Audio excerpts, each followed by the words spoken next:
All right, so the first thing you want to do, and when we're looking for lines parallel or perpendicular, the first thing we're thinking about is slope. This is what it's drawing our attention to, is slope.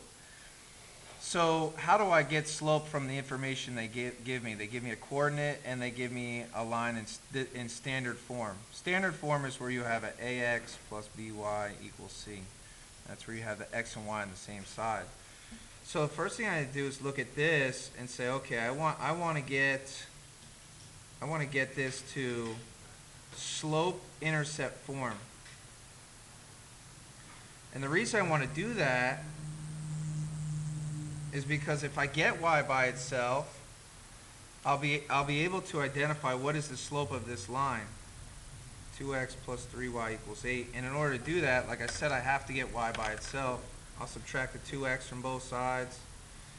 3y minus 2x. 3y is equal to minus 2x plus 8. And then finally I want to divide by 3 here. And I'll get a y is equal to negative 2/3 x plus 8 over 3. Now the only information I really need from what I've just done getting y by itself is this piece of information here, which gives me my slope. Now since it's parallel, I know the slope is going to be exactly the same, negative 2/3. Now second thing I want to do is, now that I have a slope and I have a coordinate in which my x1 is 5 and my y1 is a negative 5, I actually want to use my point slope. My y minus y1 equals m,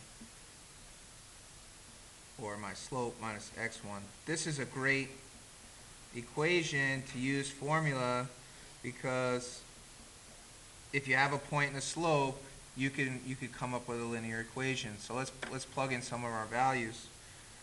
Y minus, now again remember this is a negative 5, so this is actually going to change it to a negative 5, is equal to my slope of negative 2/3 x minus 5. I want to change the sign here, and I want to distribute the 2/3. So I'm going to have y plus 5 is equal to negative 2/3 x plus 10 over 3. And then I'm going to subtract negative 5, subtract negative 5. And then what I need to do here is, okay, what is 10/3 minus 15 over 3 going to be? Well, actually, what I did was here I made common denominator. This is going to give me y is equal to negative 2/3 x a minus a 5 over 3. And this is my equation of the other line, which has the same slope, but I was able using the point slope, I was able to find out what my y-intercept was going to be, because you're going to have a different y-intercept when you make this line. Otherwise, you're just going to have the same line that's being traced over itself.